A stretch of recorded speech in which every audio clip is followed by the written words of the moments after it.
Hey everyone, welcome back to my channel. You're probably wondering why my setting is a little bit different today, and that is because I purchased a new car before all of this craziness happened. And I can't go anywhere, so drain my savings account for something, right? Today's movie only came out a couple months ago, and it is called Underwater by young director William Eubank, and it stars Kristen Stewart, Jessica Henwick, TJ Miller, John Gallagher Jr., and Vincent Cassel. I need to get one small thing out of the way. I will not take any Kristen Stewart slander in my comments. I won't. So if you're gonna leave it, this is your time to exit the video. And get over Twilight, babe. It came out in 2008. You'll be okay. She's been able to handpick her movies for years because of that series. Come on! Power. Okay, rant. Done. Let's go. So throughout quarantine, I've pretty much been only watching horror thriller because I've realized that the only thing that makes me feel a little bit happier is seeing other people in despair. I said it. So Underwater is a sci-fi thriller that is about a group of scientists and workers that are deep in the ocean, and they're working on a drilling site. They're about 6 miles below the surface. So obviously the pressure is very intense. They don't really know what's around them. They're in the dark.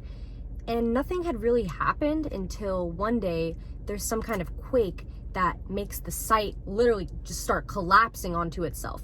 Everything starts flooding, leaving so many people dead, and the few that remain have to work together to survive. One of my favorite parts about this film is that from the get-go, it is action-packed. There is no long expository learning about the characters. For example, Nora, who is played by Kristen Stewart, is literally brushing her teeth barefoot when this all begins. One thing about the pace of this movie is that since it is so fast, you don't really get to sit down and get to know the characters that well, besides small comments here and there in the midst of panic. But I kind of enjoyed that about this film because it almost made it more tangible to see yourself. Like, that could be you, that could be me.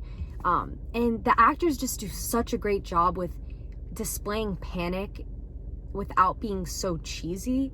I feel like that really goes to show that when you make a set more realistic, the reactions will also be more realistic. And the reason why it seems so real is because a lot of it was.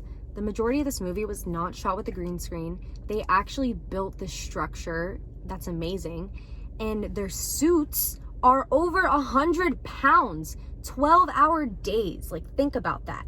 And this film was really shot in the dark, in water, and the actors, especially, I saw an interview with Kristen Stewart where she openly says that this film was the worst experience on a set that she has ever had, and everyone agrees, and it's okay because it was supposed to feel like that. That's what made it feel so real, because the actors were talking about how in between cuts, like, they were really in the dark, like they actually couldn't see ahead of them. The way that they filmed this movie makes you feel just as physically drained and claustrophobic from your own couch.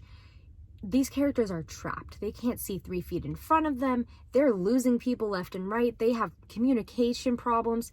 And the way that they were able to capture that so beautifully was really impressive. Whoa. While TJ Miller does a great job with providing the comedic relief in this film, as he always does, Kristen Stewart's character Nora is just so likable because she doesn't really have anything to lose. And what I mean by that is that Nora is helping everyone else because they all have wives and kids and things to go back to, but she doesn't. So she is just so selfless in this film, and every ounce of her being is just wanting to help everyone else and constantly on her game, thinking of the next step, saving others before herself. I thought the special effects in this movie were really great. The creatures were so creepy. I am deathly afraid of the ocean, so this made me even more scared.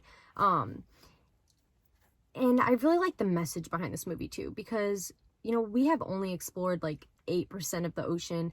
We don't know what's down there, and humans are constantly messing with nature, and that's their home. Like, disrupting natural resources has consequences. Overall, I thought that the watching experience of this movie was fun, which is what really matters. It's being compared to Alien a lot, which I get it, you know, it can be cliche at parts, but when you have a team that needs to be rescued, I mean, like, how could it not be? there are parts that honestly can really tug at the heartstrings, parts that'll freak you out, parts that'll make you laugh.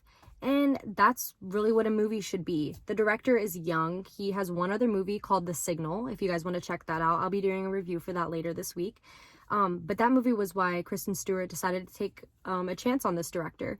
So she saw potential in him, and I also see that potential in him. This isn't the type of movie that you watch over and over again, but the 2 times that I watched it, I really enjoyed it, and I'm going to give it an overall 8 out of 10. Don't forget to like this video, share it with your friends, subscribe to the channel, and in the comments, let me know what you thought of the movie, and if you want to see more of movie reviews or album reviews, or what you want next.